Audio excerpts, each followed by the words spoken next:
ओम शांति। बाबा के महावाक्य है 14 जनवरी 2025 के।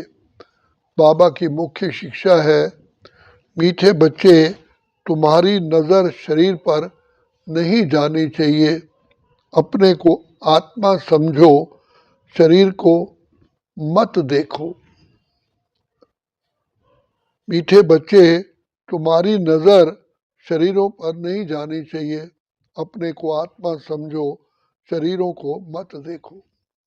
प्रश्न है, हर एक ब्राह्मण बच्चे को विशेष किन दो बातों पर ध्यान देना है? तो बाबा स्वयं जवाब दे रहे हैं, पढ़ाई पर और दैवी गुणों पर। कई बच्चों में क्रोध का अंश भी नहीं है। कोई तो क्रोध में आकर बहुत लड़ते हैं। बच्चों को ख्याल करना चाहिए कि हमको दैवी गुण धारण करके देवता बनना है। कभी गुस्से में आकर बातचीत नहीं करनी चाहिए। बाबा कहते हैं, किसी बच्चे में क्रोध है तो वह भूतनाथनी है। ऐसे भूत वालों से तुम्हें बच्चे बात भी नहीं करनी चाहिए। गीत है, तकदीर जगा कर आई हूँ, दिल में नई दुनिया बसा कर आई हूँ। ओम शांति। बच्चों ने गीत सुना और कोई भी सत्संग में कभी रिकॉर्ड पर नहीं समझाते हैं, वहाँ शास्त्र सुनाते हैं। जैसे गुरुद्वारे में ग्रंथ का 2 वचन निकालते हैं, फिर कथा करने वाला बैठ उसका विस्तार करते हैं। रिकॉर्ड पर कोई समझाए, ये कहाँ होता नहीं है। अब बाप समझाते हैं, ये सब गीत हैं बच्चे भक्ति मार्ग के। बच्चों को समझाया गया है, ज्ञान अलग चीज है जो एक निराकार शिव से ही केवल मिल सकता है। इसको कहा जाता है रूहानी ज्ञान। ज्ञान तो बहुत प्रकार के होते हैं ना। कोई से पूछा जाएगा, ये गलीचा कैसे बनता है, तुमको ज्ञान है? हर चीज का ज्ञान होता है। वो है जिस्मानी बातें। बच्चे जानते हैं हम आत्माओं का रूहानी बाप व एक है। उनका रूप दिखाई नहीं पड़ता है। उस निराकार का चित्र भी है शालिग्राम मिसल। उनको ही परमात्मा कहते हैं। उनको कहा ही जाता है निराकार। मनुष्य जैसा आकार नहीं है, हर वस्तु का आकार जरूर होता है। उन सब में छोटा आकार है आत्मा का। उनको कुदरत ही कहेंगे। आत्मा बहुत छोटी है जो इन आँखों से देखने में नहीं आती। तुम बच्चों को दिव्य दृष्टि मिलती है जिससे सब साक्षात्कार करते हो। जो पास्ट हो गए हैं उनको दिव्य दृष्टि से देखा जाता है। पहले नंबर में तो ये पास्ट हो गया है, अब फिर आए हैं तो उनका भी साक्षात्कार होता है तो बहुत सूक्ष्म। इससे समझ सकते हैं, सिवाय परमपिता परमात्मा के आत्मा का ज्ञान कोई दे ही नहीं सकता। मनुष्य आत्मा को यथार्थ रीति नहीं जानते, वैसे परमात्मा को भी यथार्थ रीति नहीं जान सकते। दुनिया में मनुष्यों की अनेक मतें हैं।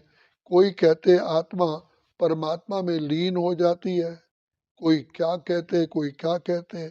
अभी तुम बच्चों ने जाना है, सो भी नंबरवार पुरुषार्थ अनुसार। सबकी बुद्धि में एक रस तो बैठ ही नहीं सकता। घड़ी घड़ी बुद्धि में बिठाना होता है। हम आत्मा हैं, अजर अमर अविनाशी हैं। आत्मा को ही 84 जन्मों का पार्ट बजाना है। अब बाप कहते हैं, लाडले बच्चों, अपने को आत्मा समझ मुझ परम पिता परमात्मा को जानो और याद करो। बाप कहते हैं, मैं इनमें प्रवेश कर तुम बच्चों को नॉलेज देता हूँ। तुम बच्चे अपने को आत्मा नहीं समझते हो, इसलिए तुम्हारी नज़र, तुम्हारी दृष्टि इस शरीर पर ही चली जाती है। वास्तव में तुम्हारा इनसे कोई काम नहीं है। सर्व का सदगति दाता तो वो शिव बाबा है। उनकी मत पर हम सबको सुख देते हैं। इनको भी अहंकार नहीं आता है कि हम सबको सुख देते हैं। जब जो बाप को पूरा याद नहीं करते हैं, इनसे उनसे अवगुण निकलते ही नहीं है। अपने को आत्मा निश्चय नहीं करते हैं। मनुष्य तो ना आत्मा को ना परमात्मा को जानते हैं।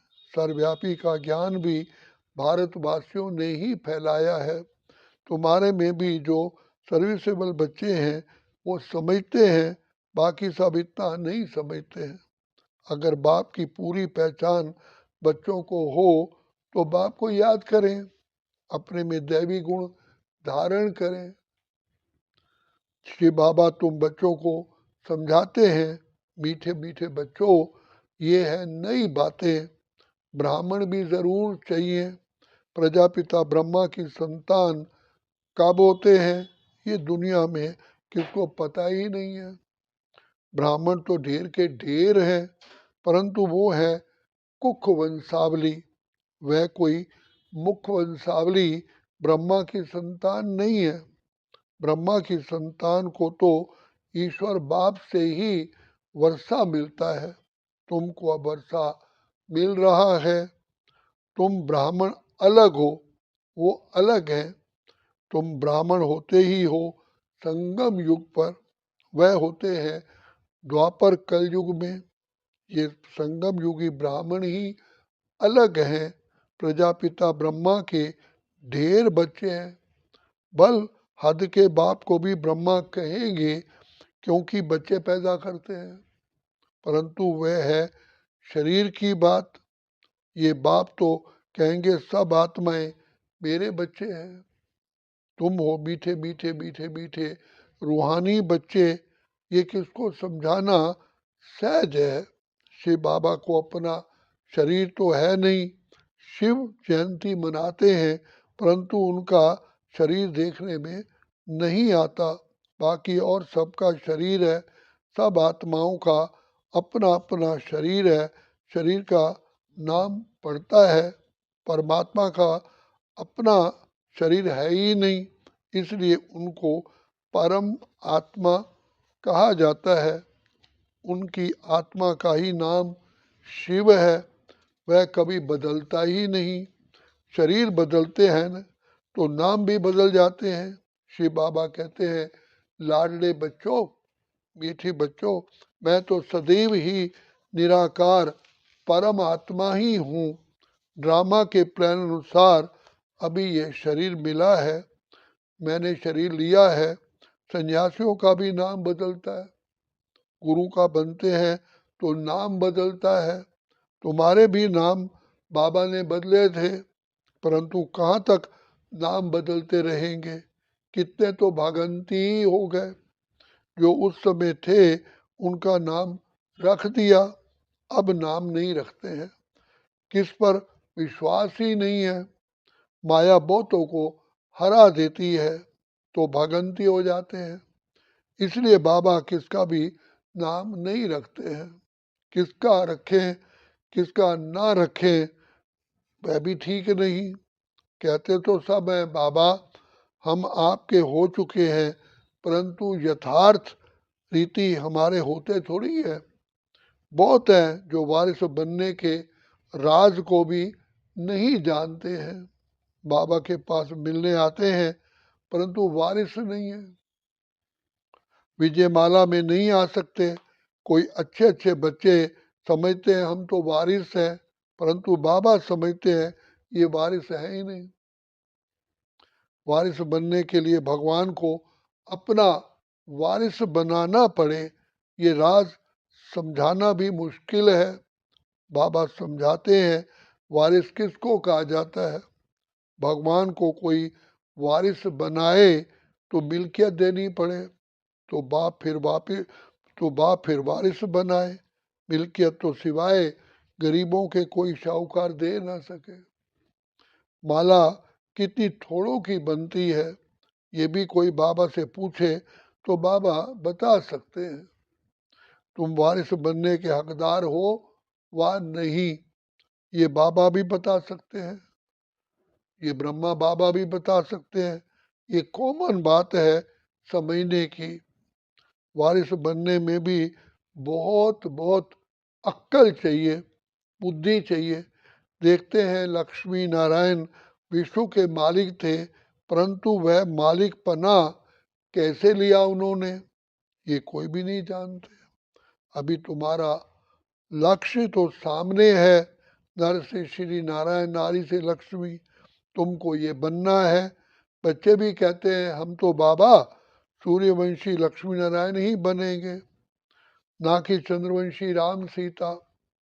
राम सीता की भी शास्त्रों में निंदा की हुई है, लक्ष्मी नारायण की कभी निंदा नहीं सुनोगे।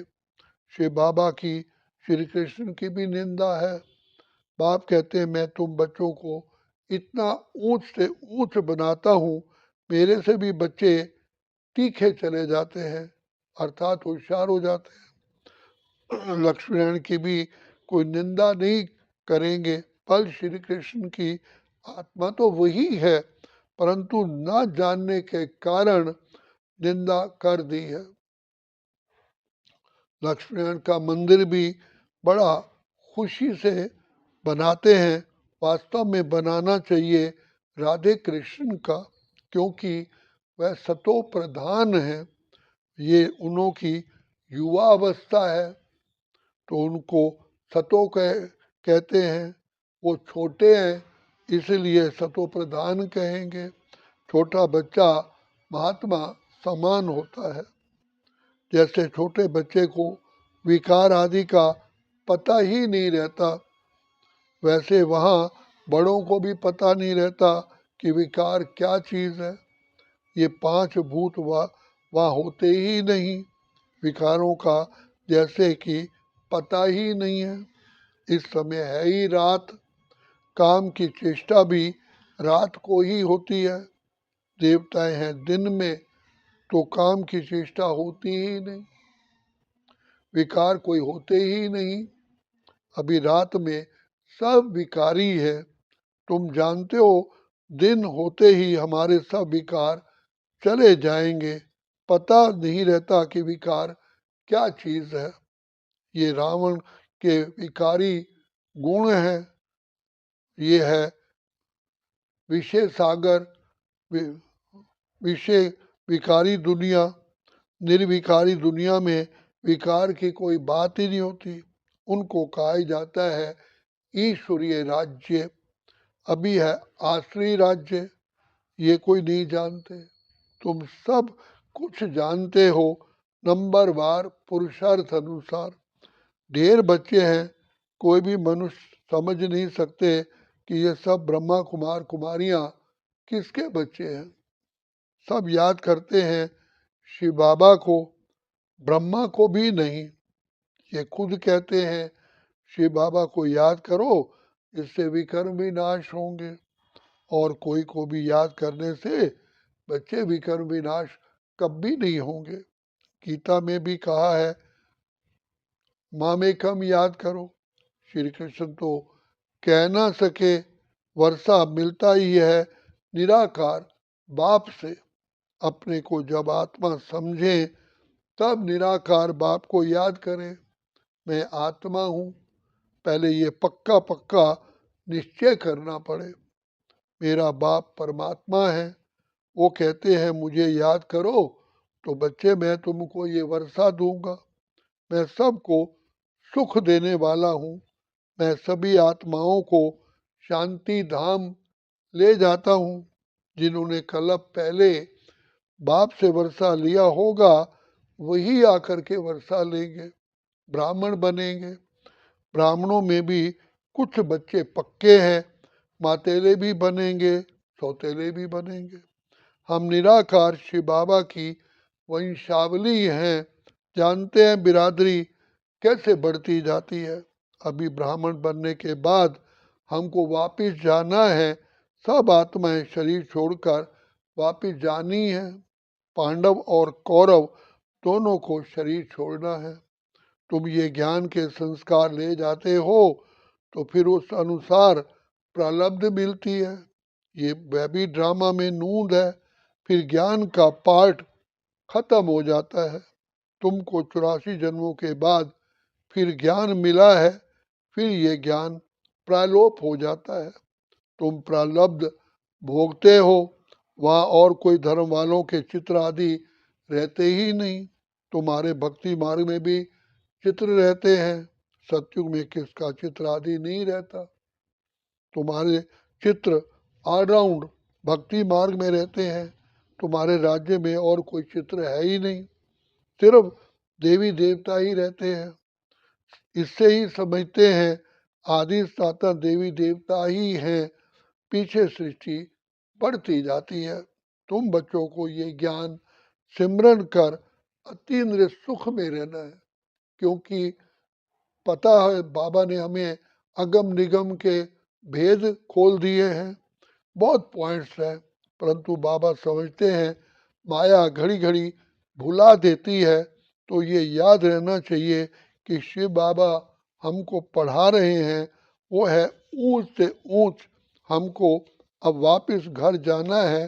कितनी सहज बातें हैं, सारा मदार है याद पर। हमको देवता बनना है, दैवी गुण भी धारण करने हैं। 5 विकार है, भूत, काम का भूत, क्रोध का भूत, देह अभिमान का भूत भी होता है। हाँ, कोई में जाति भूत होते हैं, कोई में कम। तुम ब्राह्मण बच्चों को पता है ये 5 कड़े भूत हैं। नंबर 1 है काम का भूत, सेकंड नंबर है क्रोध का भूत। कोई रफ डफ गलत बोलते हैं तो बाप कहते हैं ये क्रोधी है, ये भूत निकल जाना चाहिए।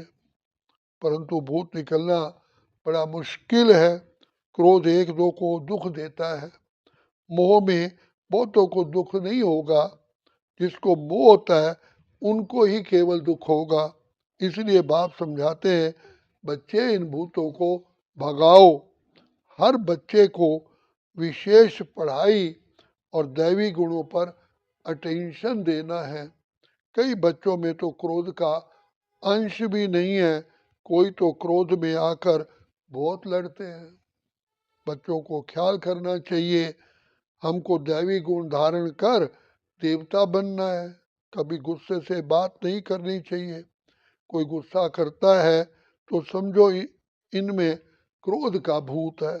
वो जैसे भूतनाथ भूतनाथनी बन जाते हैं, ऐसे भूत वालों से कभी बात भी नहीं करनी चाहिए। एक ने क्रोध में आकर बात की, फिर दूसरे में भी भूत आ गया तो भूत आपस में लड़ पड़ेंगे। भूतनाथनी अक्षर अच्छा अक्षर बड़ा छीछी है। भूत की प्रवेशता ना हो जाए इसलिए मनुष्य किनारा करते हैं। भूत के सामने खड़ा भी नहीं होना चाहिए, नहीं तो प्रवेशता हो जाएगी। बाप आकर आश्री गुण निकाल कर दैवी गुण धारण कराते हैं। बाप कहते हैं मीठे मीठे बच्चों, मैं आया हूँ दैवी गुण धारण कराए देवता बनाने। बच्चे जानते हैं हम दैवी गुण धारण कर रहे हैं, देवताओं के चित्र भी सामने हैं। बाबा ने समझाया है बच्चे क्रोध वाले से एकदम किनारा कर लो। अपने को बचाने की युक्ति चाहिए, हमारे में क्रोध ना आ जाए, नहीं तो 100 गुना पाप चढ़ जाएगा। कितनी अच्छी समझानी बाबा बच्चों को देते हैं, बच्चे भी समझते हैं। बाबा हूँ बहू कला पहले माफिक समझाते हैं। नंबर वार पुरुषार्थ अनुसार समझते ही रहेंगे। अपने ऊपर भी रहम करना है, दूसरे पर भी रहम करना है। कोई अपने पर रहम नहीं करते, दूसरे पर करते हैं तो वो ऊंच चढ़ जाते हैं, खुद रह जाते हैं। खुद विकारों पर जीत पहनते नहीं, दूसरों को समझाते हैं, वो जीत पहन लेते हैं। ऐसे भी वंडर होता है। अच्छा मीठे मीठे सिकिलदे बच्चों प्रित मात पिता बाप दादा का याद प्यार और गुड मॉर्निंग रूहानी बाप की रूहानी बच्चों को नमस्ते। हम रूहानी बच्चों की रूहानी बाप दादा को याद प्यार गुड मॉर्निंग और नमस्ते। धारणा के लिए मुख्य सार है ज्ञान का सिमरन कर सदा अतीन्द्रिय सुख में रहना है। किसी से भी रफ डफ उल्टा सीधी बात नहीं करनी है। कोई गुस्से से बात करे उसे किनारा कर लेना है। भगवान का वारिस बनने के लिए पहले उन्हें अपना वारिस बनाना है। समझदार बन अपना सब कुछ बाप हवाले कर ममत्व मिटा देना है। अपने ऊपर आपे ही रहम करना है। वरदान है साक्षी हो ऊंची स्टेज द्वारा, साक्षी होकर के ऊंची स्टेज द्वारा सर्वात्माओं को साकाश देने वाले बाप समान अव्यक्त फरिश्ता भव। चलते फिरते सदैव अपने को निराकारी आत्मा और कर्म करते अव्यक्त फरिश्ता समझो तो सदा खुशी में ऊपर चढ़ते रहोगे। चलते फिरते सदैव अपने को निराकारी आत्मा और कर्म करते अव्यक्त फरिश्ता समझो तो सदा खुशी में ऊपर उड़ते रहेंगे। फरिश्ता अर्थात ऊंची स्टेज पर रहने वाला। इस देह की दुनिया में कुछ भी होता रहे लेकिन साक्षी हो, सब पाठ देखते रहो और साकाश देते रहो। सीट से उतरकर साकाश नहीं दी जाती। ऊंची स्टेज पर स्थित होकर वृत्ति दृष्टि से सहयोग की कल्याण की साकाश दो। मिक्स होकर के नहीं, तब किसी भी प्रकार के वातावरण से सेफ रहे। बाप समान अव्यक्त फरिश्ता भव के वरदानी बनेंगे। स्लोगन है याद का बल द्वारा दुख को सुख में, याद के बल द्वारा दुख को सुख में और अशांति को शांति में परिवर्तन करो। याद बल के द्वारा दुख को सुख में और अशांति को शांति में परिवर्तन करो। अब बाप कहते हैं मीठे मीठे लाडले बच्चे अपनी शक्तिशाली मनसा द्वारा साकाश देने की सेवा करो। उसके लिए बाबा विस्तार में बताते हैं अपनी शुभ भावना, श्रेष्ठ कामना, श्रेष्ठ वृत्ति, श्रेष्ठ वाइब्रेशन द्वारा किसी भी स्थान पर रहते हुए मनसा द्वारा अनेक आत्माओं की सेवा कर सकते हो। अपनी शुभ भावना, श्रेष्ठ कामना, श्रेष्ठ वृत्ति, श्रेष्ठ वाइब्रेशन द्वारा किसी भी स्थान पर रहते हुए मनसा द्वारा अनेक आत्माओं की सेवा कर सकते हो। इसकी विधि है लाइट हाउस माइट हाउस बनना। इसमें स्थूल साधन चांस व समय की प्रॉब्लम नहीं है। सिर्फ लाइट माइट से संपन्न बनने की आवश्यकता है। सिर्फ लाइट माइट से संपन्न बनने की अवस्था है। लाइट माना ज्ञान स्वरूप, माइट माना शक्ति स्वरूप। बाप कहते हैं मीठे बच्चे तुम्हारी नजर शरीरों पर बिल्कुल नहीं जानी चाहिए। अपने को आत्मा समझो, शरीर को मत देखो। अच्छा ओम शांति, ओम शांति, ओम शांति।